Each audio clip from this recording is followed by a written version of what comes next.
My talk today is a bit different from the previous talks, but as we understood towards the end of the second talk, it comes nicely in terms of the archive conceived as the accumulation of all this data and what we can do with that.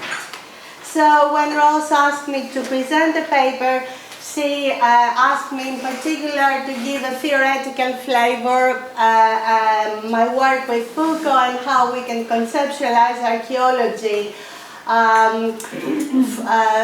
moving from Clive's notion of the metaphor to a Foucauldian approach and more. So, archaeology and genealogy are two interrelated strands in Michel Foucault's work, shaping its methodological and theoretical directions throughout. As Foucault simply put it in one of his lectures at Berkeley in 1983, and I quote, "Genealogy is the aim of the analysis, and archaeology is the material and methodological framework." Further adding that I never stopped doing archaeology, I never stopped doing genealogy. But how exactly are archaeology and genealogy interwoven in Foucault's analytics? In theorizing and discussing Foucault's work, Gilles Deleuze has pointed out that in the archaeology of knowledge, Foucault made the distinction between discursive and non-discursive formations, but worked with only with a former, that is the discursive. The Order of Things, Le Mots et les Choses, the book that made Foucault famous in 1966, is presented in its subtitle as an archaeology of the human sciences. And when Clive was talking about doing an archaeology of journals on euthanasia, I was thinking about it. A very interesting way to think. Foucault looked into the history of a range of empirical sciences in the Renaissance and the Classical Age, including biology, economics, and language, but he did not explicitly discuss his approach. It was in his Archaeology of Knowledge, a book published 3 years later than The Order of Things, that Foucault made a meticulous exposition of his archaeological method, particularly looking into the discursive constructions of systems of thought and knowledge, what he called the epistemes. Drawing on his previous work in Madness and Civilization in 1961, The Birth of the Clinic in 1963, and The Order of Things in 1966, what Foucault maintained is that there are specific rules, taxonomies, and classifications that define the grounds, disciplinary boundaries, and histories of the various epistemes under scrutiny. And I think already Clive referred to this when he talked about the decisions we take in advance, the visions we have about our research or about our project is just a very small example of this taxonomy and how it works. The task of the archaeological method is therefore to excavate accumulated layers of discursive formations in order to reveal discontinuities, contingencies, and ruptures in what seems to be natural or necessary in the history of sciences, ideas, and concepts. In this context, the subject is also decentralized in the archaeological approach, since many of these formations are unconscious and not necessarily derived from or driven by an overriding mind. And this could also respond to the questions we had before about the role of the researcher and how he or she has an impact and an effect on the findings. So although we recognize, yes, they are important, they are not the centers that decide the route of the research. And that's very interesting when we go into the archaeological method, I guess. The weak link of the archaeological method, however, was the neglect of non-discursive formations and the role of power relations in mobilizing transitions between systems of thought, in short, the famous power-knowledge couplet, which is at the heart of Foucault's genealogical turn. Genealogy took up the thread where archaeology left it loose in Foucault's analytics, namely accounting for the contingencies and non-linear formations of discursive regimes in the history of ideas and systems of thought.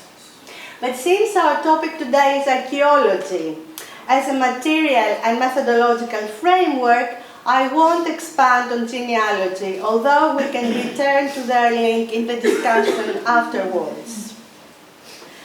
What I want to do instead is to scrutinize, to dig a bit deeper into Foucault's archaeological framework, particularly in the context of doing archival research. Foucault, of course, was a well-known archive addict and spent a good deal of his research time and life in various archives in France, most notably in the Bibliothèque Nationale, the Bibliothèque du Sol-Soir, and the Bibliothèque de l'Arsenal, amongst others.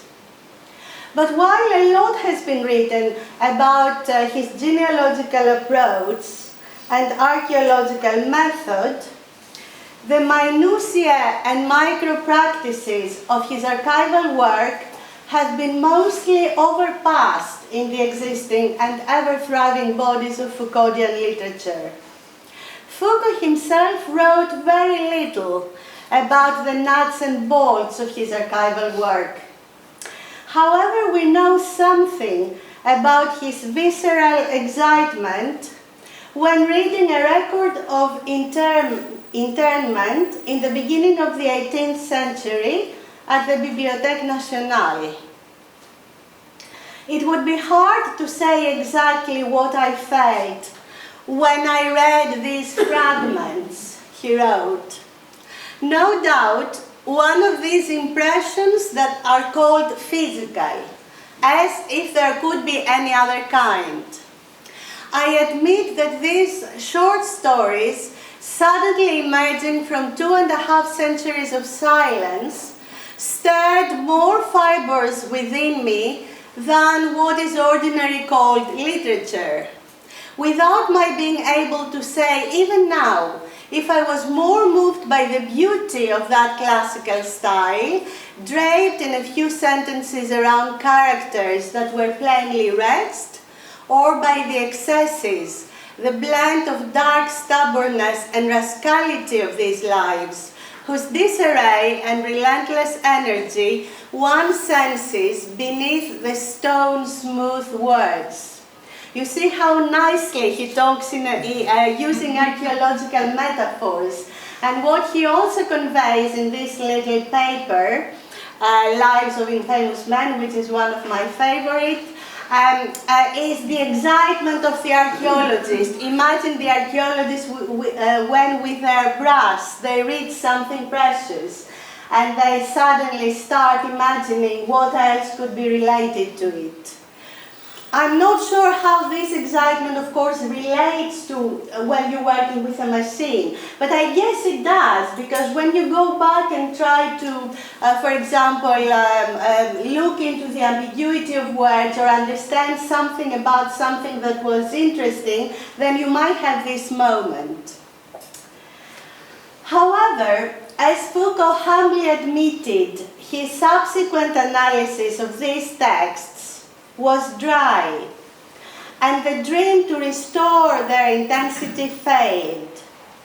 What he did instead was to compile all these poem lives, as he called them, in a volume with a few preliminary remarks, leaving the stories themselves to convey their intensity to the reader directly. Foucault's anthology of the prison archives of the Hôpital Général and the Bastille, published in the Gallimard collection Parallel Lives, also included the volume Le Désordre des Familles.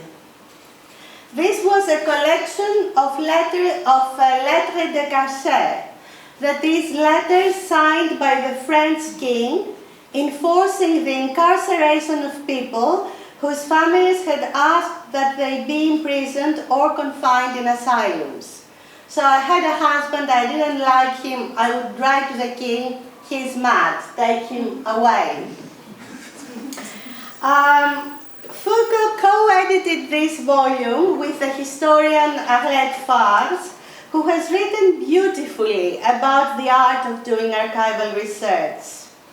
It is thus from Farce's influential text, Le Goût de l'Archive, which was recently, only 2 years ago, translated in English as The Allure of the Archive, that we can literally have a taste of some of the theoretical, methodological, and effective practices in the archive that Foucault both deployed and experienced but did not write about.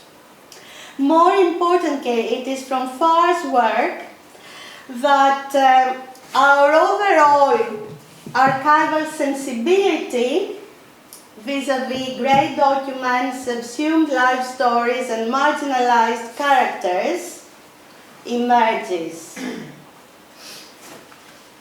And archival sensibility is one of the central concepts of our recently published book. But how is archival sensibility to be understood in the context of my research, which has also been framed within a Foucauldian framework of doing archaeology and genealogy? As we have put it in this book, and I quote, archival sensibility encompasses an overall attitude to the archive and its use, including the understanding that archival documents and other archival objects are not to be taken as a backcloth to the researcher's discourse, but rather as a formative component of it. End of quote. What is highlighted in this approach is the need to study archival documents carefully, in the sense that they should not be simply treated as sources of nice quotations or as illustrations of an analysis that was not led by their study. Although we always go to the archive with some questions in mind, we should also let the documents surprise us. Allow them to interrogate our a priori judgments, understandings and prejudices, and let them redirect our analytical paths and routes of interpretation. Archival documents will always offer us exciting stories or quotations, but their place should be formative and not illustrative or simply evidentiary.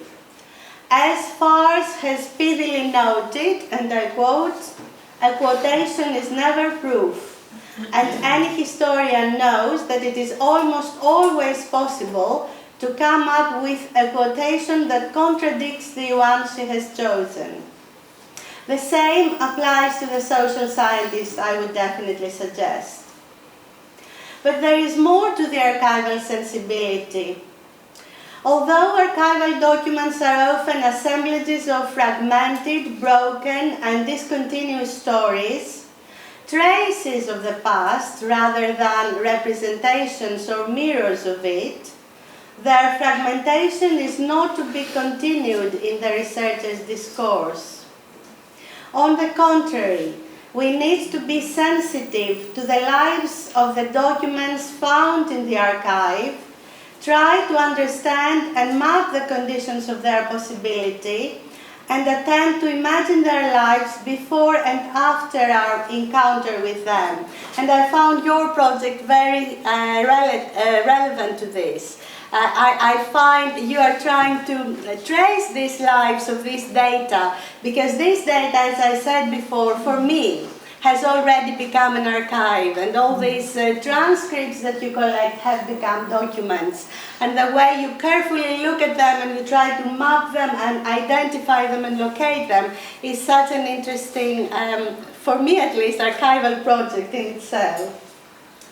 Finally, we need to be sensitive to their potentiality, the forces and effects of their intensity, which we need to facilitate and set in motion rather than block, hide, ignore, or sidestep.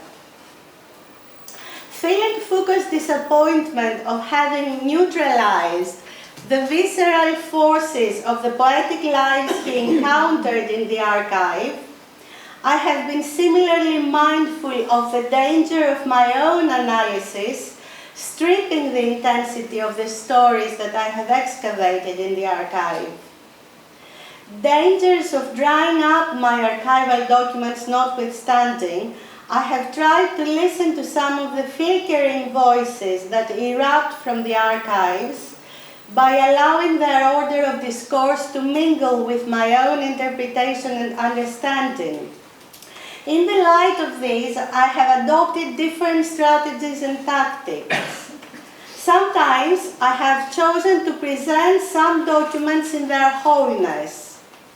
On other cases, I have offered access to digitized versions or online transcriptions, thus offering my readers the opportunity to study and appreciate the document's poetics, textual economy, and discursive order. In doing this, I have attempted to open up a dialogical scene wherein the inevitable dryness of the researcher's analysis can be livened up in its entanglement with archival stories. I have thus developed some rhythms in approaching the archive with the sensibility of a narrative researcher.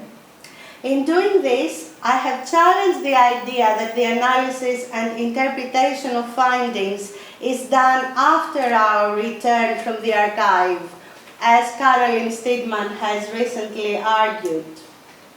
Instead, I have argued that the analysis starts while we are still immersed in the files and documents that we encounter in the archive, where we start making connections between dates, places, and archival figures, and we create plots and scenarios that hold them together and further guide our further archaeological diggings, readings, and understandings. So even when we have to do with words that appear in a software, the analysis has already started and it's there. When we pick up these words, when we are interested in some, but of course then we have to follow it up with more detailed work, as you showed in your stages. In this context, the archive is taken as a living organism and not as a stage or a backdrop where things happen. An archaeological site par excellence in the process of being transformed through archaeological work. In deploying methodological moves of archaeological work, I have highlighted the importance of mundane and everyday micro-practices that shape our experience in the archive, including our relationship with librarians and archivists. I have shown that insights and innovative ideas emerge not only from the content of the documents, but also from our living and working practices, as well as the sociality of the archive. In this light, geography is as important as history, and thus the materiality and spatiality of archival research is highly influential on what we find, how we read and understand, and ultimately how we write. Since we are now researchers in the era of the digital revolution, I have challenged binarisms between paper documents and microfilms. Instead, I have argued that as researchers in the archive, we need not be nostalgic about the paper era. Neither should we over-celebrate the democracy of the digital revolution. What I suggest is that we should go to the archive prepared to work with diverse media, practices and people, and we should try to come up with ideas and approaches that are best suited to the nature of the documents we are working with, making the most from their strengths and minimizing the effects of their weakness upon our research. Most importantly, we should treat all kinds of documents in their own right and not as surrogates of the real, being aware of the epistemological specificities that their material entity and its various transpositions create. Finally, I invite researchers to throw themselves in the pleasures and joys of archival research as a short but intense period in their working lives with its own space-time rhythms, its successes, surprises and failures. My ultimate argument is that we don't only research and get to know the archive, but we also live and feel it, and that our experience of being in the archive will have a major impact on what we will get to know, create and publish. Some practical advice then, in the light of layers of archaeological work. It's my turn to create layers now, and the first is imagining the archive. While preparing for an archival project, take a step back and think about the archival work you have already done without being fully conscious of doing it. This will include reviews of the literature as well as previous work that is relevant, both yours and other researchers. As I have argued in our book, all archival projects have multiple beginnings, and it will be helpful to map them and see their connections to your new project, which is about to begin. Also remember to look for online catalogs and inventory aids, and don't hesitate to email archivists and librarians about the accessibility of the documents, papers, fonts you are interested in. They might be able to photocopy and send them to you. You don't know how much people can do today. So that you can use your research funding for other less accessible archives or materials. Finally, use a search engine machine to see what other research or publications relate to this project. Such publications might give you useful information about other archives relating to your project, as well as tips about how to reach them. Having mapped the archives that you need to visit or download in your desktop, try to be realistic about the time you will need to be there and how best you can adjust your other commitments, but also how best you can organize your research stay and your expenses. The second layer, I call it working in the thickness of archival research. Once in the archive, the advice is take your time and start slowly. I have been working in archives for years in different parts of the world. And all I see now is researchers rushing in, taking out their camera and photographing. I don't know how many documents. I don't know how they select to photograph them. I don't know what they will do with them. I just think they haven't got anything from what they are supposed to be doing here. So remember here how slowly archaeologists dig and brush. It can take them a whole day just to dig a little stone, but it is worth it.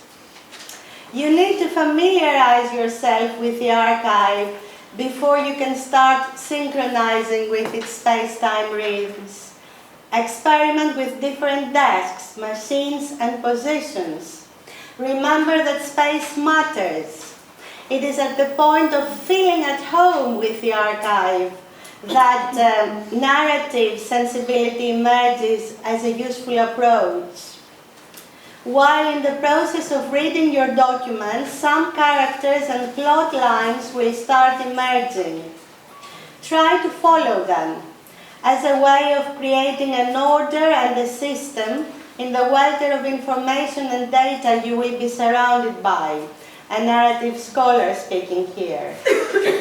Try also to discern some recurring topics and patterns that will help you focus and will also give you some ideas about how to classify and evaluate your information. Narrative sensibility is a matter of following sequences. See if your documents are dated and use their temporal position to understand more about their context. Your time also matters. If you feel tired, take a break, go out, take your lunch, relax, don't force your data. It is only with clear mind that you can see things in your documents. If you are unsure about a name, a situation, or an event, use your search machine again. You can dig out so much contextual information that will help you understand better what some of the issues you are reading about are, or debates and questions discussed in your documents. You can also learn more about personal and organizational networks and connections. And the return. The time has come. You need to go back. Give some time to yourself to prepare for the return. Try to finish at least 2 days before you have to leave and use your last days for looking back at what you have done.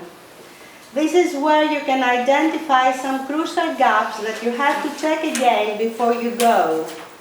Decide on some extra photographs or photocopies that you need to take or ask for before you go. The files of the transcriptions or the documents you have photographed or photocopied will be with you as traces of your archival research. It is with these documents that you have to make do, once you have returned from the archive and the work of interpretation, analysis, and writing has started. There will always be things that you have missed and you want to return to. If your access to an archive is easy, you can always go back. If it is far away and rather expensive to go back again, then you can try to get some extra documents from the archivist or the librarian you have been hopefully in friendly terms with. Buy them flowers before you go. Or chocolate, I always do. Never the last word, never the last visit, as my colleague Molly Andrews has written. Can archival sensibility be taught? My last question. This is a challenge that we address in the last chapter of our book, weaving together epistemological questions, methodological moves, theoretical orientations, but also ethical considerations. In trying to imagine pedagogies of archival sensibility, we point to the important difference of conceptualizing the archive as a project and as a process, particularly highlighting the openness of the latter. As a project, the archive has to be organized and disciplined. As a process, it is always open to new ideas. It is precisely in the open spaces, gaps and lacunae of archival research that the need for some sort of archival sensibility to be cultivated emerges. What we argue is that sensibility emerges in the doing, and although it can never be wholly grasped, described, or taught, it can be nevertheless transferred among and between researchers, while we mentor, consult, advise each other, meet like today.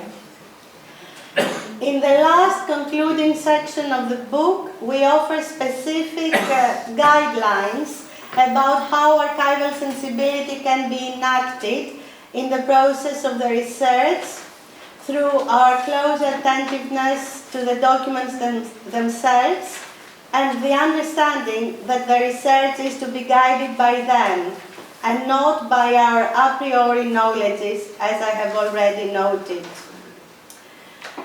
Although we consider the epistemological implications of having to work with traces and fragments, we put forward the argument that we should not create more discontinuities and ruptures by neglecting the lives, context, and figures of the documents that we work with. In the light of relational ethics, and we had a very good discussion about relational ethics while we were having lunch before coming here, we see the researchers, their documents, and their archival figures being inextricably interwoven in terms of mutual recognition and responsibility, ultimately in terms of ethics. Thank you.